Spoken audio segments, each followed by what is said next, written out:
Assalamu alaikum wa rahmatullahi wa barakatuhu. Çeksiz mehrimdүү Allah Taalанын аты менен баштайбыз. Жана бизге жол башчы болгон, акыйкатты көргөзүп, ак жолду бизге тааныткан пайгамбарыбыз саллаллаху алейхи ва саламга салам салаваттарды айтабыз. Жана ошол берекелүү динди, исламды бизге ушул мезгилге чейин жеткизген сахабаларга, табииндерге, андан кийинки төрт мазхаб ээлери, анын биздин имам жол башчыбыз имамыбыз Абу Ханифа рахматуллаха Аллахтын берекеси жана рахматы болсун. Эсиңиздерде болсо өткөнкү сабагыбызда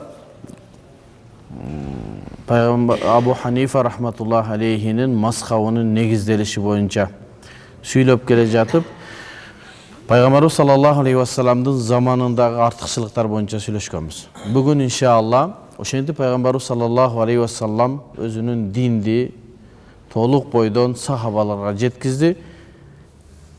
Хаджатул вада, акыркы коштошуу ажылыгында мен силерге динди жеткиздимби дедиле, ооба жеткиздим деди. Аллахым мага күбө болгон, мен динди толук бойдон жеткиздим деди. Андан кийинки динди жеткизүү аманаты пайгамбарыбыздын сахабаларына жүктөлдү. Биздин бүгүнкү сабагыбызда иншалла ошол сахабалардын абалын, сахабалар кандай болгон, алар кантип фатва берген, кимдер фатва берген, мына ушулар жөнүндө токтолобуз. Эсиңиздерде болсо биз ошол пайгамбарыбыз саллаллаху алейхи ва саллам Хира үңкүрүнө түшкөндөн бери келатабыз. Бирден кирпичти коюп келатабыз.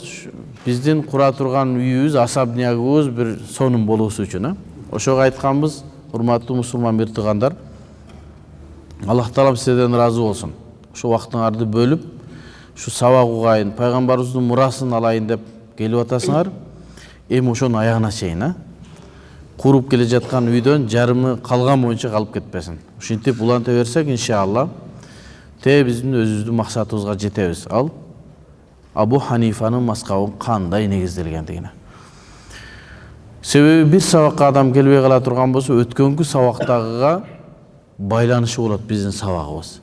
Бир сабакка келбей кала турган болсо, адам ортодогу маселени түшүнбөй, анан баягы илгертеден бери келаткан түшүнүксүз, чолок түшүнүктө калып кетпес үчүн сабактардан калбай, эгерде бирөө сабактан калып кала турган болсо, ушу бүгүнкү тартылган сабак эртең эле кайра YouTube'га чыгып атат.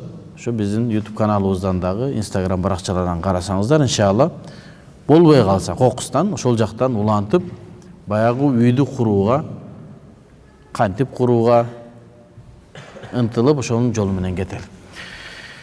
Пайгамбарыбыздын өткөнкү сабагыбызда пайгамбарыбыз саллаллаху алейхи ва саллам сахабаларын өзү үйрөткөндүгү, кантип фатва берүүнүн жолдорун жана ошол пайгамбарыбыздын заманында сахабалар ошол илимдин акыркы чегине жеткендерге гана уруксат берип, аларды иштихад кылдырып, сен чеч маселени деп пайгамбарыбыздын үйрөткөндүгү жөнүндө өткөнкү сабактарда сүйлөшкөнбүз. Эми ар бир адамга суроо келет. Пайгамбарыбыздын сахабалары канча болгон жана алар кантип фатва берген? Жана фатва берүүгө канча адамдын укугу болгон? Биз угуп калып атабыз, биз бисмилла дегенде эле мусулман болгондон кийин эле келе биз Куран сүннөттөн түз эле өкүм алалы. Себеби Куран сүннөттү бизге ташталынды, биз ушуну бекем кармашыбыз керек, ар бирибиз аракет кылышыбыз керек деп, шариаттагы нерсенин баягы өзүнүн жолу менен эмес, балки бир түшүнүксүз, туура эмес жолго түшүп алгандарыбыз бар.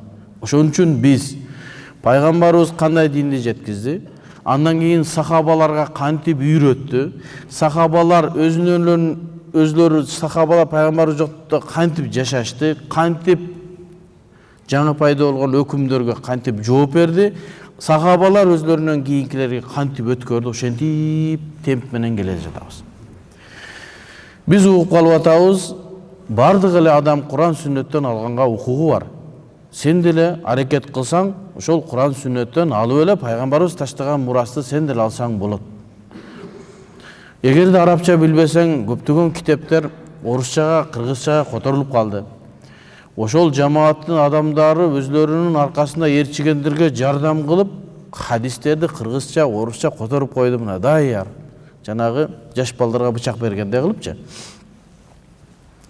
Себеби илим алыш үчүн адам өзүн кыйнашы керек, араб тилин үйрөнүш керек, шариатты үйрөнүш керек, устаздын астында илим алыш керек жок. Ал адамдар оңой эле тез эле кыргызчадан, орусчадан алып эле. Эми пайгамбарыбыз саллаллаху алейхи ва салламдын сахабаларын абалгандай болгон. Ошолордун бардыгы эле Кур'ан сүннөттөн түз өкүм алышканбы, алган эмеспи? Эгерде алар алган болсо, ошол да ээрчилик. Эгерде албаган болсо, анда исламдын өзүнүн эрежеси менен кетели. Биз өткөнкү сабагыбызда айтканбыз мучтахид мутлак деген маселени. Ал деген нерсе илимдин эң акыркы чегине жеткен алымдар. Андай алымдар ислам тарыхында саналуу гана адамдар. Мына ошолор гана Кур'ан сүннөттөн өкүм ала алат. Бардык эле адам Кур'ан сүннөттөн өкүм алганга акысы жок, мен алам десе дагы. Себеби ар бир нерсенин өзүнүн эрежеси бар. Ага биз өткөнкү сабагыбызда же мурдагыдабы медицинаны мисалга келтиргенбиз. Сен бир чоң хирург болуу үчүн сөзсүз түрдө ошонун жолун басып өтүшүң керек. Ошол жердеги врачтарга атайын илим мекемесинде окушуң керек. Андан кийин ал жерде тажрыйбадан өтүшүң керек. Анан кийин ассистент болушуң керек. Анан акырын бир операция кылганда бир жерин тигип, бир жерин кесип көр. Андан кийин анан бир мезгилге жеткенде, анан сен өз алдыңча операция кылганга укугуң болуп, анан ошентип көтөрүлөт дедик. Бирок эмне себептен ушул медицина маселесинде, башка маселелерде өзлөрүнүн ээлерине, мутахассистерине, адистерине кайрылабыз дагы, динге келгенде эле жок, бардык нерсе жеңил болуп калат. Жок. Дин эң биринчи ушул нерсени, ислам эң биринчи ушул нерсеге көңүл бурушу керек. Ар ким диндин атынан сүйлөөгө акысы жок. Ар ким диндин атынан сүйлөп Кур'ан сүннөттөн өкүм алууга акысы жок. Эми биздин сөзүбүз курук калбаш керек. Жөн эле айта берсе, бул Олжобай айта берет деген сөз болушу мүмкүн. Биз тарыхтан карайлы. Ошол илим сахабалардын мезгилинде кандай болгон, жана кантип элге берилген, бул аманат деген нерсе оңой нерсе эмес. Аманат, пайгамбарыбыз мен аманат силерге жеткиздимби дегенде сахабалар ооба деди. Ал аманатты сахабалар татыктуу, пайгамбарыбыз кандай үйрөткөн болсо, кандай илим берген болсо, башка бирөөгө жеткизүүнүн жолу мына ошол жол менен жеткизиш керек. Биз пайгамбарыбызга сахабалар кандай эргештиби, сахабалар өзүнүн табииндер ошого эргешти, ошонун жолу менен, ошол эреже менен кетишибиз керек. Эми мучтахид мутлак дегенде эң биринчи биз айтканбыз, пайгамбар саллаллаху алейхи ва саллям пайгамбар, ал мучтахид мутлактан дагы жогору. Себеби Аллах Таала пайгамбарыбыз саллаллаху алейхи ва саллямга дүйнөдө жок илимди берди. Андан кийин сахабаларына илимди үйрөттү. Илимди үйрөткөндөн кийин фатва берүүнүн жолун үйрөттү. Эми канча сахаба мучтахид мутлак болду, кантип фатва берүүгө акылуу болду. Алымдарыбыз тарыхты бардыгын карап, мучтахид сахабалар, башкача айтканда фатва берүүгө, диндин атынан сүйлөөгө акылуу канча сахаба болгон. Аны Ханафи мазхабтагы эң улуу алымдардын бирөөсү имам Ибн Хумам деген алым өзүнүн Ал-Хидая деген имам Маргинанидин китебине шарх жазган Фатқыл Кадир деген китебинде мына ушундай деп айтат.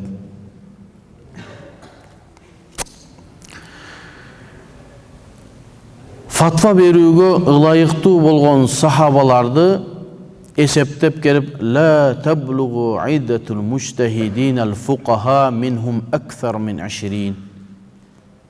20-дан ашкан эмес дейт пайгамбарыбыздын сахабаларынан фатва берүүгө ылайыктуу сахабалар. 100.000 сахаба бар эмес беле? Пайгамбарыбыз өткөндө Хаджатул Вадатта 100.000 сахаба бар эле дейт. Ошолордун ичинен шариаттын атынан сүйлөөгө, фатва чыгарууга ылайыктуу 20-га жетпеген, же болбосо 20-дан ашпаган гана сахаба болгон дейт. Имам Ибн Хумам. Алар кимдер? Кел хулафа Рашидин Абу Бакр, Умар, Усман ва Али. Алардын ар бирине иншалла бизде убакыт болсо токтолобуз. Абу Бакрдын муштахид мутлак даражага жеткени кандай? Умар ибн Хаттабтын муштахид мутлак даражага жеткени кандай? Усман, Али, пайгамбарыбыз эмне деди? Мен илимдин шаарчасы боло турган болсом же шаары боло турган болсом, Али ошонун эшиги деди. Менин илимиме кире турган болсоң, ошол эшиктен киресиң. Башкача айтканда, Али радиаллаху анхудан илим алсаң, менин илим аласың. Андан башка сахабалар дагы ошондой. Алар кимдер?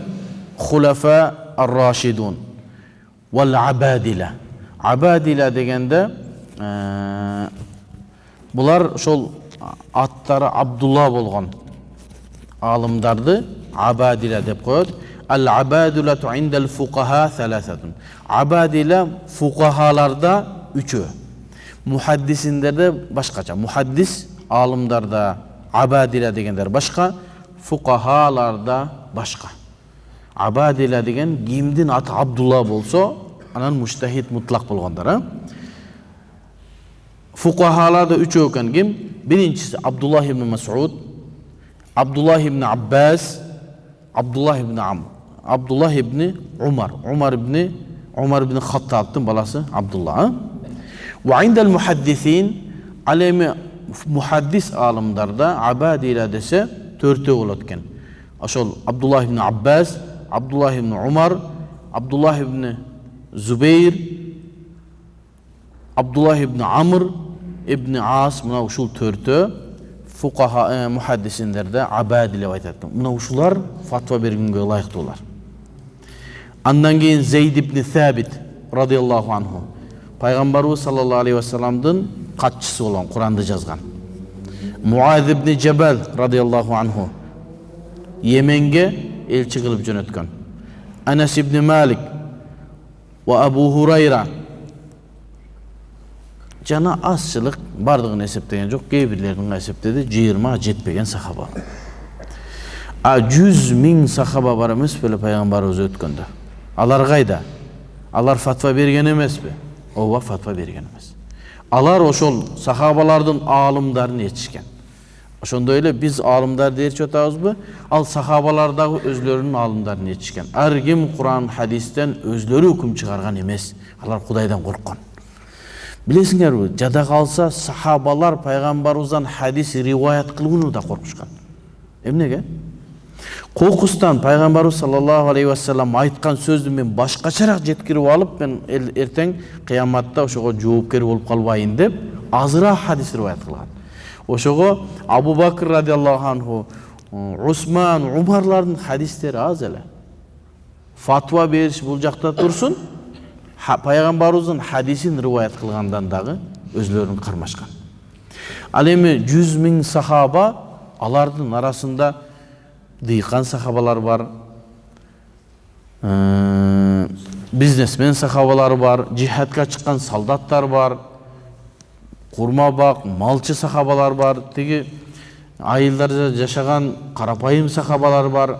Алар муштахид мутлак даражага илимде жеткен эмес, бирок сахаба деген мартабага жеткен. Сахаба деген эң үлкөн, баалуу мартаба. Сахабалар радиаллаху анхум ва раду ан. Аллах Таала алардан разы болду, алар Аллах Тааладан разы болду деген Аллах разы болгон коом. Аллах Таала аларды тандап, ошо пайгамбарыбызга дос кылып, пайгамбарыбыздын кызматчысы кылып, пайгамбарыбыздын динин жеткирүүчү кылды.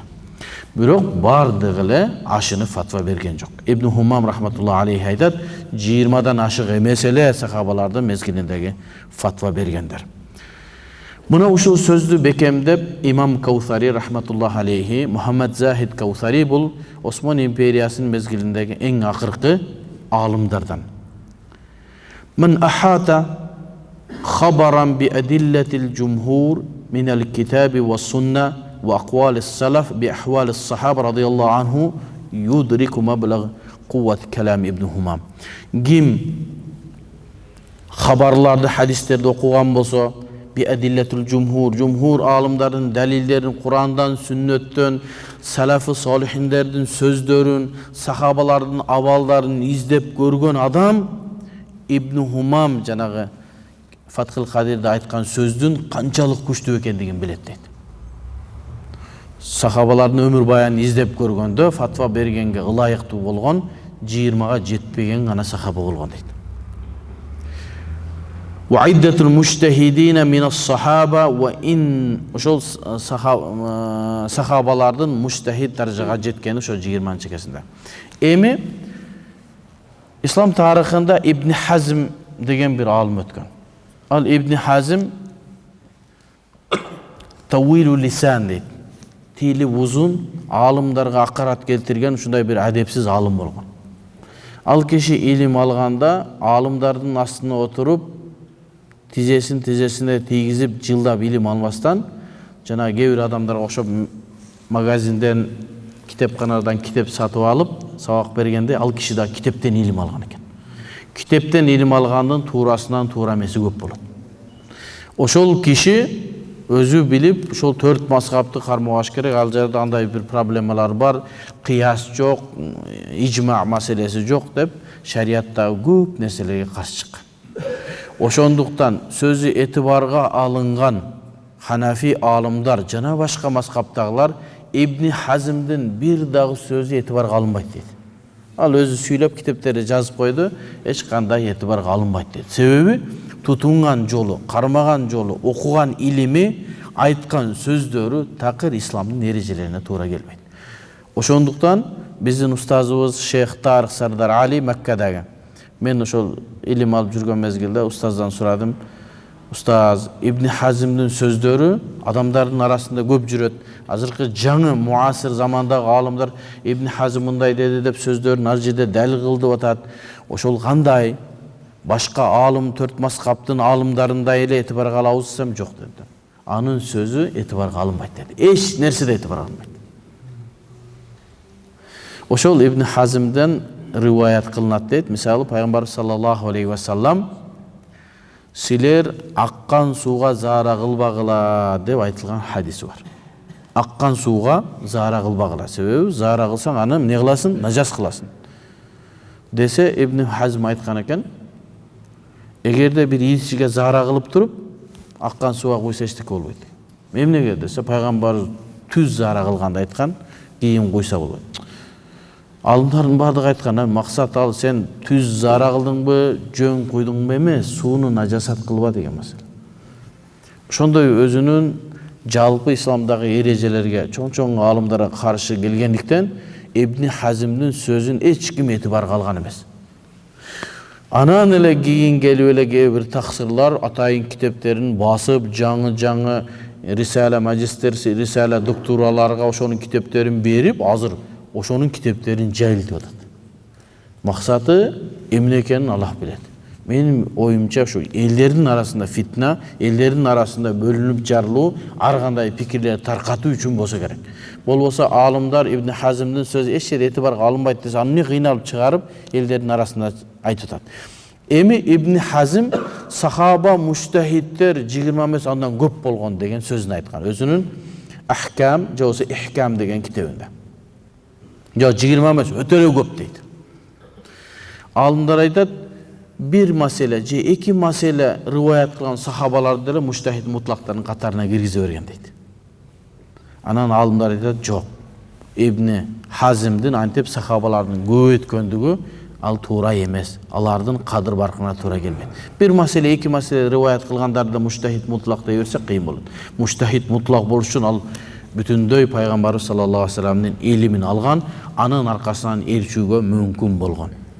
Ошон үчүн эгерде бир жерден угуп калсаңар, Ибн Хазм деген адам ушу 20-дан көп деген экен го, мынча деген экен го десе айтып койсоңар, Ибн Хазмдин сөзү этибарга алынбайт. Эми бул сөздү кимдер көбүнчө элдерге таркатат? Жанагы жамаат, мазхаб кармабагандар.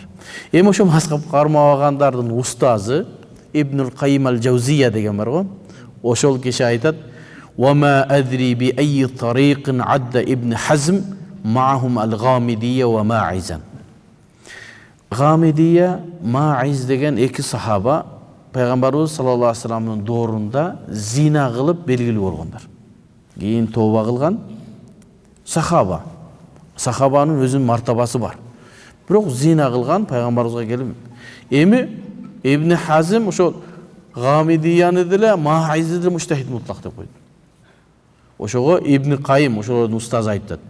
Билбейм dedi. Şu kaysı jol menen İbn Hazm Gamidiyye menen Ma'izdi mujtahid mutlaqtardын катарына киргизип койду. Ова сахаба, ма'i сахаба, гамидия, аял сахаба зина кылган.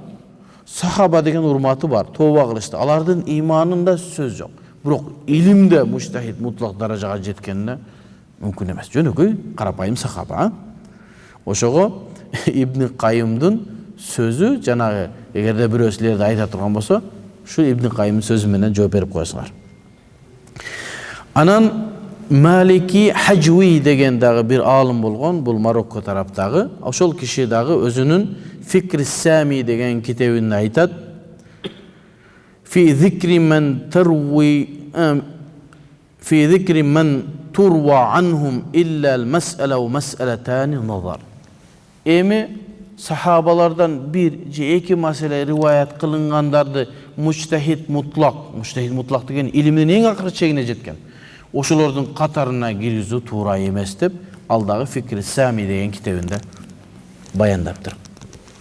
Эми Ибн Хумамдын сөзү канчалык күчтүү экендигин имам Ал-Каусари өзүнүн китебинде Та'нибул Хатибде айтты. Эгерде ким далилдерди окуп чыкса, тарыхты окуп чыкса, сахабалар, салафтардын, алымдардын сөздөрүн окуп чыкса, Ибн Хумамдын сөзүнүн күчтүү экендигин билет деди.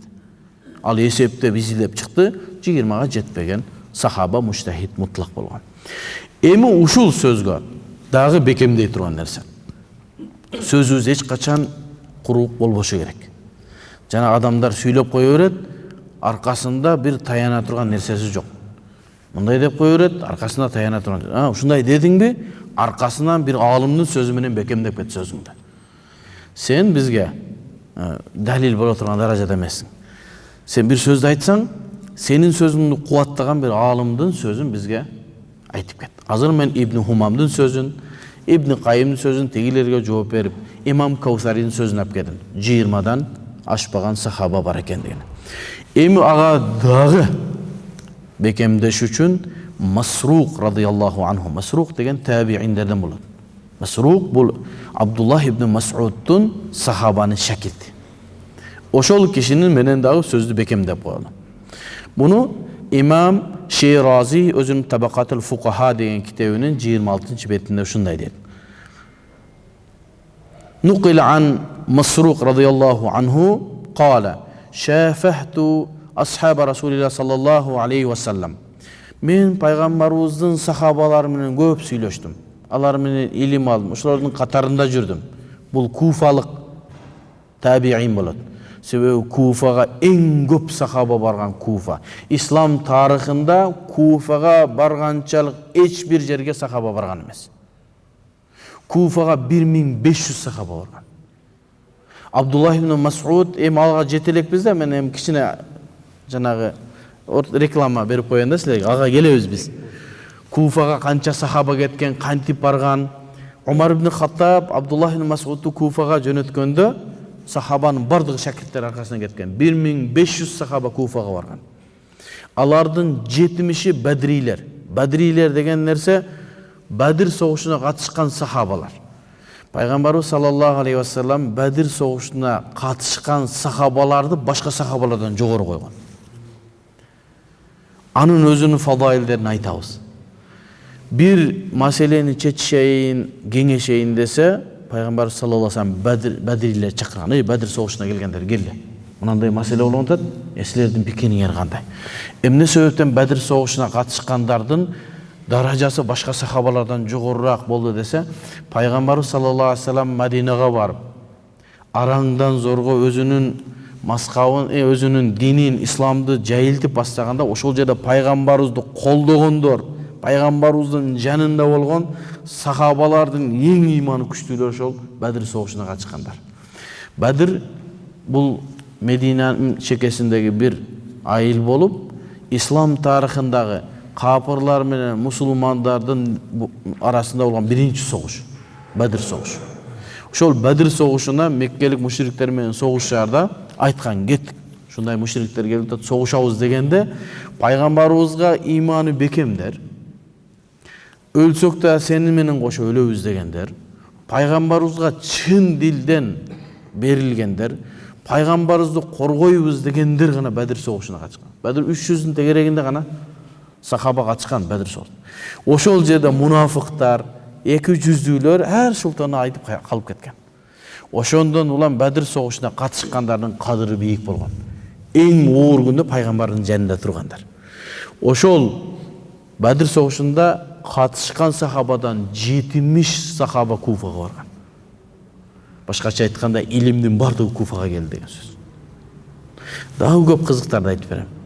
Ал-мухим Масрук ошол Абдуллах ибн Масуд Куфага барганда Куфада Абдуллах ибн Масуд жана ошол жердеги 1500 сахабадан андан кийин Али радиаллаху анху барат. Абу Муса ал-Аш'ари, Саад ибн Аби Ваккас, мен деген алым сахабанын бардыгы Куфага барган. Эстеп койгула. Мен кепилдик менен айталам. Ислам тарыхында Куфа жергесине баргандан көп барган сахаба башка шаар жок. Яменге 2-3 барган, Шамга 1-3 барган, Куфага 1500 сахаба барган. Анан ошол жердеги илимден анан Абу Ханифа өсүп чыккан. Анан келебиз, шашпай тургула. Ошол имам Масрук радиаллаху анху Абдуллах ибн Масудтан илим алып, алым болгон Куфадагы табиин. Ошол айтат, мен пайгамбарыбыздын сахабалары менен көп аралашып сүйлөштүм дейт. Неге айтып атат? 1500 сахаба бар жерде. Фаважатту илмахум интаха иля хаулаи ситта.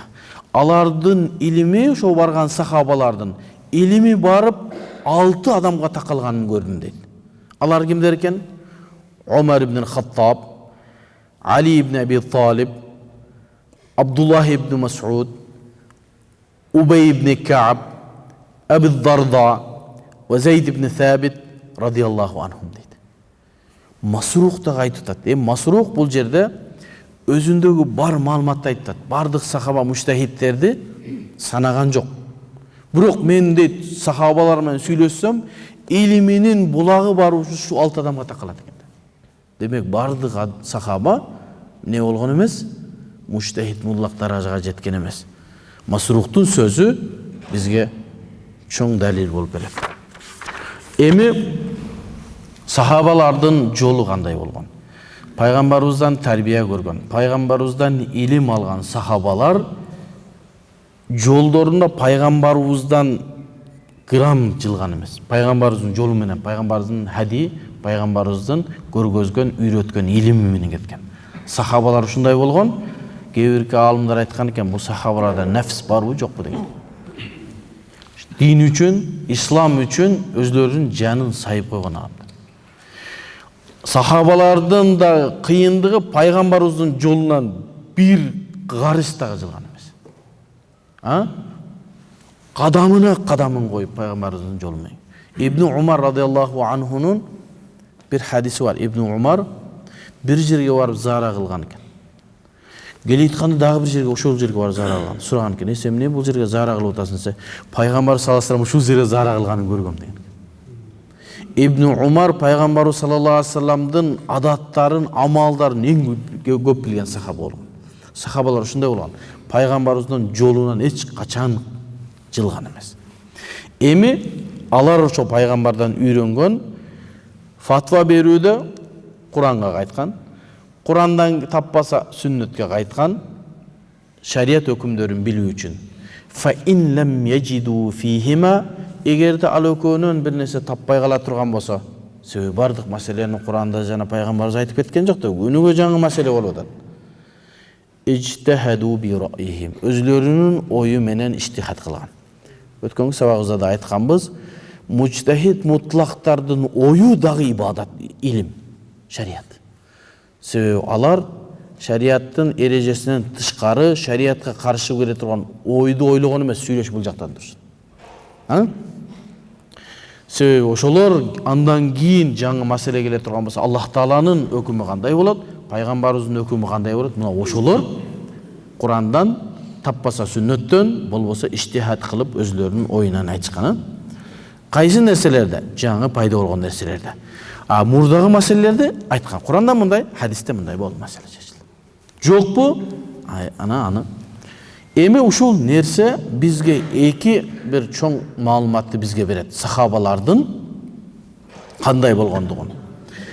Ошол себептен сахабалардан, табииндерден жана табииндерден көптөгөн фуруктар келген. Фатвалар, тафсирлер, хадистердин чечмеси, аяттын чечмелери өтө көп келген.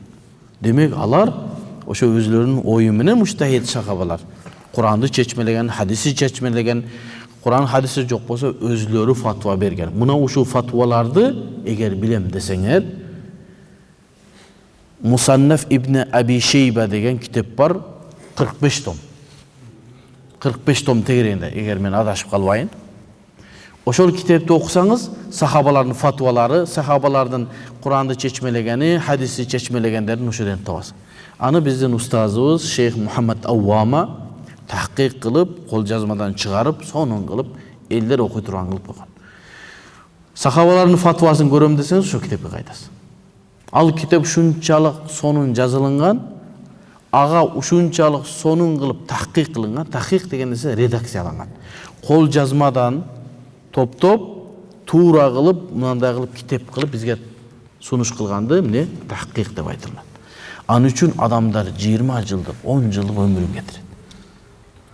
Biz bir kitapti üçöğüz bölüp alıp 3 yılda 4 yılda araң zorga çıkardık bir kitapti. Bul Musannaf İbn Abi Şeyba 40 tomga jakın Şeyh Muhammed Avvama'nın ömrünün jarımını algan. Oşol Şeyh Muhammed Avvama Allah Taala ömrünü uzun kılgan bolsun, azı 80'e aşıp kaldı. Madina'da, anan Türkiye'de, İstanbul'da turat. Menin icazadagı ustazım. Bütünдөй kitebinen icaza bergen, jana başka çoğun kiteplerden, sen şu kiteplerden sabak bergenge akıllıusun, menin kitebimden sabak bergenge akıllıusun dep icazasını bergen. Men Makkaga barganda al jakta Japadan жалгыз kırgız çuvağa eken.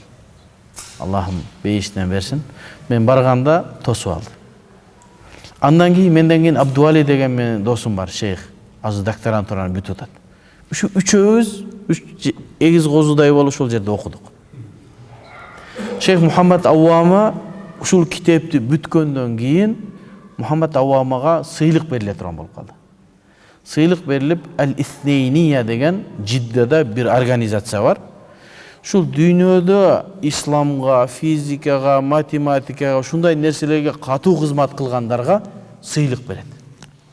Анан ошол жерге сыйлык бериле турган болуп, анан бизге чакыруу берди Шейх Мухаммад Аввама, өзүнүн күйөө балашы Шейх Саид Багдаш менен, ал да менин устазым болот. Бизге ошо чакыруу берди, үчөөңө, кыргыздардан. Ошол Итhnейнияга келгиле деп, анан биз ошол жерге бардык. Шейх Мухаммад Аввамага сыйлык берилди ушул китебин жарыкка чыгаргандыгы үчүн. Бир алым ошол жерде айтты, бул үммөттүн кызматы деди. Ошол 20 жылдан көп өмүрү кетип ушул китепти жарыкка чыгарыш үчүн. Эмнеге? Себеби биздин фатвалар, биздин Ханафи мазхабтагы кармана турган далилдердин көптүгү ушул китепте.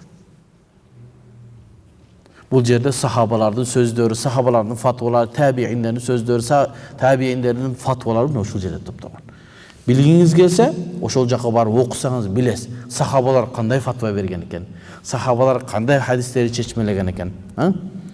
Эсептесеңиз жана 20дан ашпайт. Андан кийинки экинчи китеп Мусаннаф Абдураззак деген. Бул да ошо Мусаннаф, ошол өзү Мусаннаф деген неме сахаба, табиин жана башкалардын, сахабалардын фатваларын, сөздөрүн топтогон китеп. Сунан десе бул пайгамбарыбыздын өкүм алына турган хадистерин топтолгон китеп болот. Ошол Мусаннаф Абдураззакты Хабибур Рахман ал-Аъзами деген дагы бир индиялык чоң ханафи алым жарыкка чыгарган. Ал дагы бир 7-8 томдук. Ошол экөөнү окусаңыз билесиз, сахабалар кантип фатва берген, табииндер кантип фатва берген, кантип чечмелеген. Демек, ушул китептер бизге далил болуп берет. Сахабалар Куранда, хадисте жок маселелерге өзүн иштихат кылып жооп беришкен. Буга китептердеги риваяттар далил болот. Ошону шейх устазыбыз Салах Абул Хаж айтат. Ошол жерде Kur'an'dan, sünnetten özleri istinbat kılıp öküm çıkargan nerselерин görөсүңөр eğer şu kitaplarda okusaңар deydi. Şolarдын arasından bir misalda okup koyalı. İbn Mas'ud radıyallahu anhu en çoğun ilimdi sahabalardan birisi. Giyin Kufaga bargan sahabalardı birden bir ömürlerin izildegenimizde ошол жакта айтабыз. Abdullah ibn Mas'ud kандай улуу сахаба экен деген. Азыр кыскачараак айтып коеюн, силерге күмөн болбосун. Abdullah ibn Mas'ud 6-чы болуп исламга келген сахаба. Биринчи Хадича небез, анан Али болуп атпайбы? Абу Бакыр 6-чы болуп исламга келген сахаба. Минал аваил. Эң биринчи исламга келгендер, эң иманы күчтүүлөр. Эч кимден коркпой иманга келгендер. Пайгамбарыбыздын жанынан эч качан ажыраган эмес. Качан гана Мекке мушриктери мусулмандарга зыян берип атканда пайгамбарыбыз буйрук берип Хабашага, Эфиопияга көчкөндө, ошол жака көчкөн. Ошондо гана пайгамбарыбыздан бир аз алыстап калган бирек. Анан кийин Мединага пайгамбарыбыз баргандан кайра келип кошулган. Эч качан пайгамбарыбыздан Абдуллах ибн Мас'уд ажыраган эмес. Дайыма бут кийимин оңдоп, таягын оңдоп жанында жүргөн. О, Анас ибн Малик бул кызматчысы. Абдуллах ибн Мас'уд бул илим алган шакирти. Абдуллах ибн Мас'уддун өмүрү боюнча өзүнчө окуйбуз. Кандай Алла, кандай илимди болгон. Пайгамбарыбыз Абдуллах ибн Мас'уд жөнүндө эмне деген? Биздин Ханафи мазхабтын негизи ошо Абдуллах ибн Мас'удга барып такалат. Аны кийин айтабыз. Ошол Абдуллах ибн Мас'уд радıyallahu anhu gelip birileri mesele sorap geldi. İnna raculan tezevvaca imra'atan felem yafrid laha ve lem yemesha hatta mat. Bir adam bir ayalga uyleniptir. Ağa mahırın berbeptir. Jakındıkta kılıbaptır. Nike kıyılıptır. Ölüp kaptır. Anan gelip Abdullah ibn Mas'ud'dan soraştır. Onun meselesi kanday olur. Fakala Abdullah ibn Mas'ud ne? Aqulu fiha bi ra'i. Bul жаңы маселеке мен өзүмдүн оюм менен жооп берем dedi. Delil. Mujtahid mutlak ekendигине, Kur'an sünnette жок болсо өзүнүн ою менен чечкени сахабалардан delil. Aqulu fiha bi ra'i. Özümdün oyum менен жооп беремин. Fa in kana sawaban fa min Allah. Эгерде ушул маселеге мен туура айткан болсом, Аллах Тааладан. Wa in kana khata'a fa minni. Эгерде ката кеткен болсо, ал менден dedi. Мен айыбым dedi. Себеби пайгамбар саллаллаху алейхи вассалам Amr ibn As'a эмне дедилер? Эгерде сен иштихад кылып туруп, сен муштахид даражага жеттиң, иштихад кылып туруп, иштихад кылган маселеңде туура айткан болсоң, сага 10 савап dedi.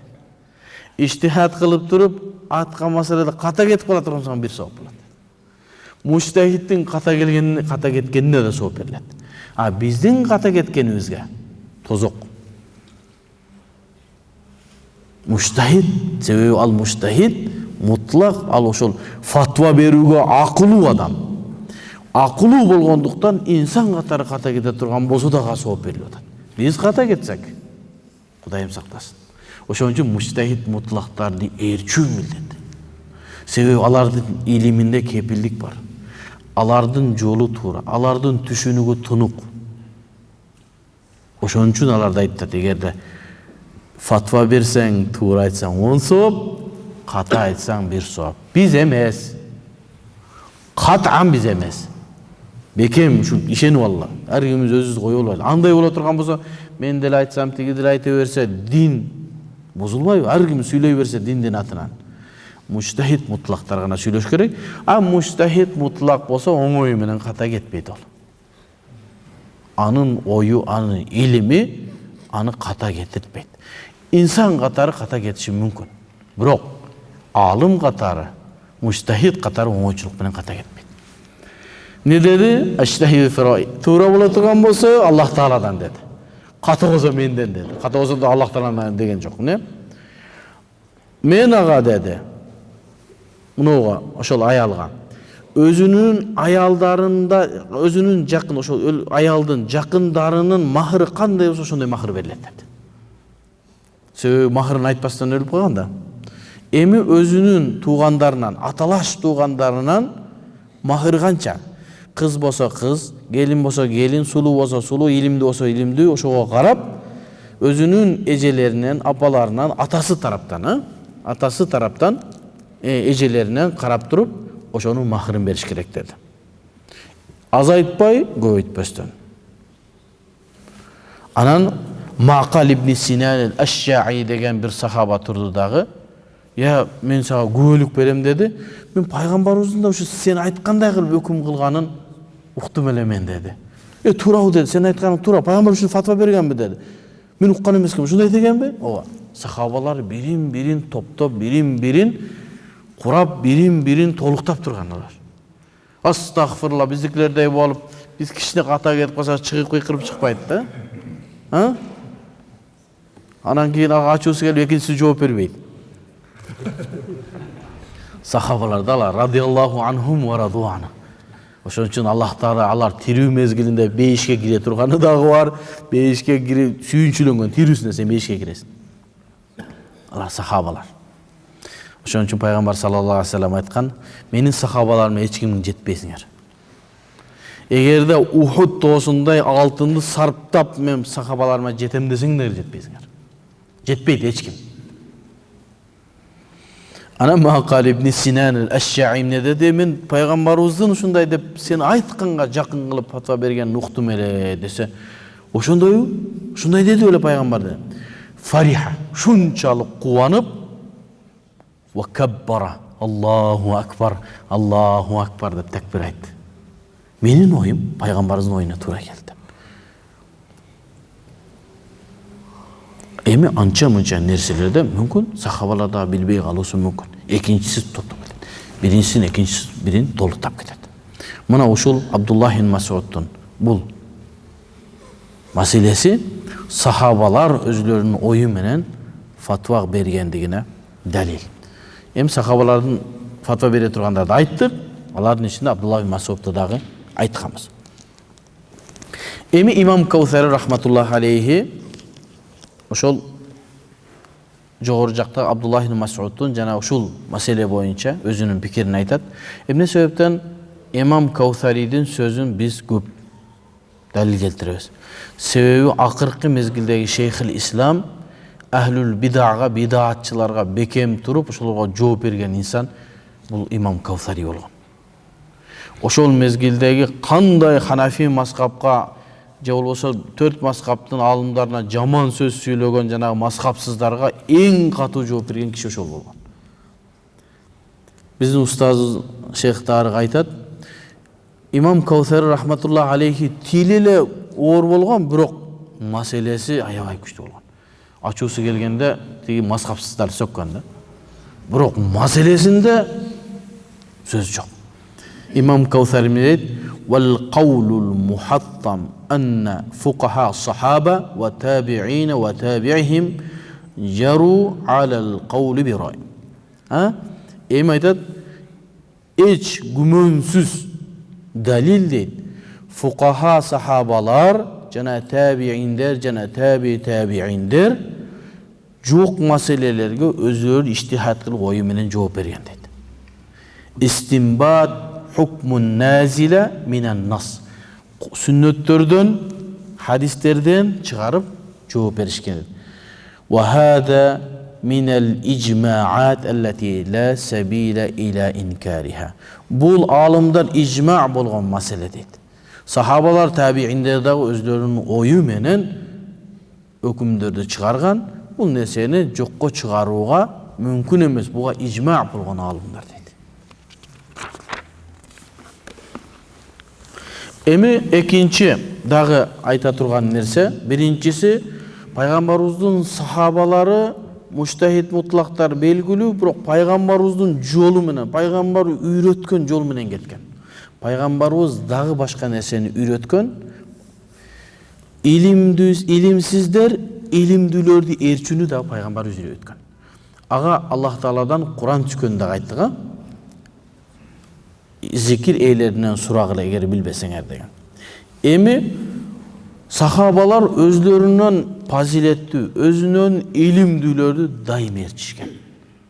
Ошого азыр бир далил келтиребиз. Жо мен деле сахабамын, пайгамбарды мен деле көргөмүн, мен деле не подарокмун сага деп эле калбастан өзүнөн илимдүүрөөктөрдү ээрчишкен. Буга бир себеби пайгамбар саллаллаху алейхи ва саллам өзүнүн хадисинде алейкум бис суннати ва суннати хулафаир рашидин ал махдийин. Силер, ey мусулмандар, менин сүннөтүмө ээрчигиле, анан хулафа рашидин сүннөтүнө ээрчигиле деди. Бизде эки сүннөт барбы? Пайгамбарыбыздын сүннөтү, хулафа рашидин сүннөтү барбы? Жок. Пайгамбарыбыздын сүннөтү. Кийин хулафа рашидиндер бир фатва бере турган болсо ошону ээрчигиле деген сөз. Менин сүннөтүмдү ва сүннати хулафа рашидин, туура жолду көргөзгөн хулафа менин орун басарларым ээрчигиле. Алар кимдер? Абу Бакр, Умар, Усман ва Али радияллаху анхум. Ошону ээрчигиле деген сөзүн сахабалар ушундай бекем кармаган. Башка сахабалар ошо төрттөнү төрт халифадан сураган, өзүнө иштихад кылган эмес. Көбүнчөсү муштахид мутлак эмес сахабалар да ошол төртөөнөн барып сураган. Себеби аны бекем кармагыла деген пайгамбарыбыз саллаллаху алейхи вассаламдын хадиси бар. Эми ошого далил катары Абу Бакр радияллаху анхунун бир маселесин далилге келтирели.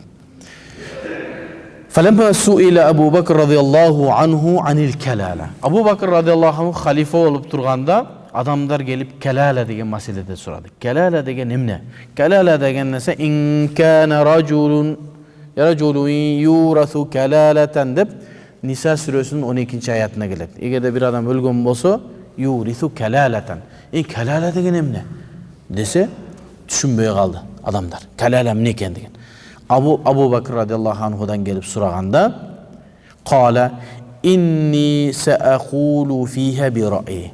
Мен ушул маселени өзүм оюм менен иштихад кылып айтам. Сө муштахид мутлак.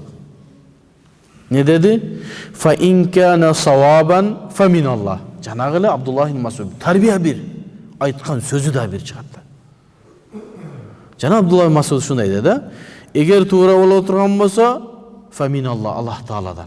Мен муш болгондугум үчүн, мен красавчик болгондугум үчүн, анан мен китепти көп окугандыгым үчүн туура эмес. Эгер мен туура айткан болсом, бул Аллах Тааладан. Машалла. Ва ин кана хатаан фа минни ва мин аш-шайтан. Абу Бакр шайтанды кошуп койду. Жана минни деп Абдуллах ибн Масуд өзүнө айткан. Эгер ката болсо менден дедиле. Абу Бакр эмне деди? Ката болуп кала турган болсо менден анан шайтан мени азгырып ушу туура эмес пикир берип туруп жооп берип коюшу мүмкүн. Араху ма халал валид вал валад. Бир адам өлсө, анын атасы дагы, баласы дагы жок болгон болсо, мурас алууда. Бул мурас маселесинде. Бир адам каза болуп калды, анын атасы дагы жок, баласы дагы жок. Усулу дагы жок, фуруу дагы жок деген сөз. Ошону эмне дейт десе, буну калала дейт. Анын агалары, абалары калган мурасты ошолорго бөлүп берет. Аяттагы калала максаты эмне десе, калала деген бир адам өлүп, анын атасы дагы, баласы дагы жок болсо, атасы өтүп кеткен, балдары дагы жок. Ошону калала деп айтат dedi. Ошону калала дегенде Абу Бакр радияллаху анху эмне деди? Аштахиду би раи. Мен өзүм оюм менен айтам деди дагы. Ал атасы дагы, баласы жокту калала дейбиз деди. Эми ошентип фатва берилди дагы, ошол маселе чечилди. Ошондон бери биз калала эмне десе ошентип фатва берип келатабыз. Абу Бакрды ээрчип. Себеби пайгамбарыбыз эмне? Менин сүннөтүмдү жана хулафа рашидин сүннөтүн ээрчигиле деген ээрчибиз. Муну пайгамбарыбыз айткан эмес. Ким айтат? Абу Бакр айтат. Ошон үчүн Ханафи мазхабтан, башка мазхабтан артыкчылыгы. Biz Kur'an, sünnet, icma atalabız, anan kavlus sahaba ve fi'lus sahaba. Sahabalardın sözün dağı, sahabalardın amalı da bizde delil alınat. Başka mazhaplarda yok bu. Bu Hanafi mazhabının artıkçılığı. Ne sebepten Abu Hanife bu ereceni koydu? Ne sebepten sahabalar? Sahaba dese de bardığıyla sahabaların amalları, bardığıyla sahabaların fatvaları emez. Muçtehit mutlak sahabaların sözleri, fatvaları, kovulları, amalları. Sebebi sahabalar paygambarımızın yolundan karşı hiç nerseni kılmaydı. Alar kılgan bolsa şeriattın çeginde kılat, şeriattın erejesi menен kılат. Ушул жерде bir nерсе esime geldi. Benim жүрөгүмө оорутқан bir mesele. Daima Ramazan gelgende ушул нерсе кайталанып баштайт. Таравихти канча рекет окуйбуз? Муштахид мутлактар чыгат. 7-8 эле рекет окуш керек деп. Жок, 20 рекет окуйбуз. 20 рекет окуганга сахабалар ижма кылган. Сахабалардын сөзү эле эмес, ижма кылган. Бүтүндөй сахаба Умар ибн Хаттабтын мезгилинде таравихти Умар ибн Хаттаб 20 рекет кылып, Убай ибн Каабты имам кылып, 20 рекет окуйсуңар. Куранды баштан аяк хатым кылабыз деди. Бардык сахабалар макул болду. Ижма болууга. Сахабалардын ижмаына каршы чыгуу айтпай эле коем, эмне болот? Иман жаңылаш керек. Сахабалар Умар ибн Хаттабтан бери ушул күнгө чейин 4 мазхаб, дүйнөдөгү алымдын бардыгы 20 рекет окуп келет. Анан эле жанагы жамаат чыкты, биз 8 рекет окуйбуз. Эмне 8 рекет окуйбуз? Себеби Айша энебизден ушундай хадис келген экен, пайгамбарыбыз Рамазанда да, Рамазан сыркасында да 8 рекеттен көп окуган эмес экен. Болуптур, ал нафил окуган. Умар ибн Хаттаб бул жерде 20 рекет окугула деп бизге бекитип атат. Пайгамбарыбыз менин сүннөтүмү алгыла, Хулафа Рашидин сүннөтүн алгыла деп буйрук берди бизге. Эмне себептен албайсың десе, мен албайм. Өзлөрүнүн түшүнүгүн, өзлөрүнүн алымдарын түшүнүгүн сахабалардан жогору койду. Умар ибн Хаттаб айтса айта берсин, биз 8 рекет окуйбуз. Окуп атышат. Умар ибн Хаттаб халифалык мезгилинде 20 рекет окуду. Османдын халифалыгында 20 рекет окуду. Алинин мезгилинде 20 рекет. Ай койчу, ушул мезгилге чейин 20 рекет окуп келет. Алар айтат, жок деп. Биз 8. Демек сен кимди ээрчип атасың? Кана сенин сүннөттү, салафты, хадисти, далилди ээрчигениң? Сахабалар салафпы? Салафты ээрчий турган болсоң, өзүң салафимин десең, не Умар ибн Хаттабтын, башка сахабалардын ижма болгон 20 рекетин окубайсың сен, баш тартасың. Демек сенде бир нерсе бар. Биз билбеген. Сахабалар эч кимиз каршы чыккан эмес, азыркы биздин адамдар каршы чыккандай болду. Умар ибн Хаттаб 20 рекет дедиби? 20 рекет болду. Эч ким ижма сукути дейт. Бир дагы сахаба каршы чыккан эмес. Болду, 20 рекет кылдың, бисмилла. Шариатка каршы келбей, я бисмилла. Анан Умар ибн Хаттаб ушул кандай сонун жакшы бидат деди. Бидат деген жаңы пайда болгон нерсе. Анын тегерегиндеги сөз айтпа. Кетти. Биз ээрчийбиз сахабаларды, салафты, биз салафийбиз. Силер жасалмасыңар. Эми ошентип Абу Бакр радиаллаху анху калаладан ошентип фатва бердиби? Фатва бергенден кийин фаламма истахлафа Умар. Умар радиаллаху анху халифа болгондо Умардан дагы сурап келишти. Калала боюнча эмне дейсиң сен? Сенин кандай оюң бар? Абу Бакр калала дегенди бир адам өлүп, анын атасы дагы, баласы дагы калбаганды калала дедиле. Сен кандай дейсиң деп, эми кээ адамдар бар демеш. Кандай дейсиң? Бизде деле болуп атпайбы? Тиги алым дагы бир суроону берет, андан угуп келип сенден сурайт. Экөөнү кайраштырат. YouTube'га чыгарат, түгүнө комментарий жазат. Деген мындай. Алла. Андан көрө отуруп, ошо алымдардын сабагында кайсы китептен окуп аткан, ошо китепти кичине карап койсоң, ошо илим пайда болот ошочу. Атайын адамдар бар экен. Менден бир сурашат дагы, мен жообум угат дагы, наркы сабакка барып, наркамдан сурайт. Андан барып тегиге барат. Ошентип ортодо фитна чыгарат. Ошондойлор Умар ибн Хаттабка дагы келген окшойт да. Не кылабыз деди? Халифа болуп калдың, таксырым. Калала боюнча кандай дейсиң? Абу Бакр ушинтип кеткен экен, сен кандай дейсиң? Десе, мен Аллах Тааладан уяламын деди. Абу Бакр айткан нерсеге каршы сүйлөгөндөн деди. Абу Бакр калала ушундай дедиби? Бисмилла, калала ушундай. Азыркы мезгилге чейин калала ушундай чечилип кетет. Биздин Ханафи мазхабта да ушундай чечилет. Башка мазхабтарда кандай билбейм. Себеби мен мутахассис Ханафи мазхаб менен Хамбали мазхабта гана мутахассисмин, адисмин. Себеби эки мазхабты окугам. Ошону бу жерде Хамбали мазхабты айтпайм. Өткөндө бирөө мага жазып ийиптир. Сен Хамбали мазхабты сүйлөө билбегенден сүйлөбөй эле койбойсуңбу? Немен айттык да, кызды көргөндө бизде ушу бетин колун көрөсүң, болду, үйлөнүп атканда. А Хамбали мазхабта ушундай да фатва бар, мындай чачып ачын, мындай аяк биягында караса болот деген. Бул үйлөнүп атканда зарылчылык үчүн. Хамбали мазхабта ушундай кабыл бар, фикта ушундай кабыл бар десем, бирөө жазып коюпту, сен Хамбали мазхабты билбегениңден кийин эмне сүйлөшүң? Хамбали мазхабта мен адисмин, 15 жыл окугам Хамбали мазхабты. Документим бар Хамбали мазхабты бүтү деген. Жинди деген документи бар дейт го. Мен Хамбали мазхабтын адис деген документим бар мен. Мен Ханафи мазхабты сырттан, устаздардан, шейхтерден окугам. Өзүм адистигим боюнча Хамбали мазхаб. Ошондо эки мазхабтан сүйлөйм. Болгону Кыргызстанда Хамбали мазхаб жок үчүн Ханафиди сүйлөп атам. Бул мактануу эмес. Эми кээде адамдар ушинтип неме кылат. Сен дейт, кандай акың бар дейт Хамбали мазхабтан сүйлөгөнгө. Ошол башка мазхабтарда билбейм, биздин Ханафи мазхабта азыркыга чейин калала мына ушул маселе менен чечилет. Кандай? Умар ибн Хаттаб, Абу Бакыр айткан нерсеге мен каршы чыкпайм. Мынаке, салаф. Мына пайгамбарыбыздын тарбиясын көргөн. Анан сен сахабалардын ижмаына каршы чыгып атасың, 8 рекет окуйм деп. Алла. Жана ушул жерге кеп токтотойлу, андан кийин дагы кызыктар кийинки сабакта болот иншалла. Азыр суроо жооптор болот экен, убакыт аз калды да. Ва саллаллаху таала хайра халқи Мухаммад ва аля алихи ва асхаби ажмаин. Эмки сабакта азыр мен айтайын дедим эле.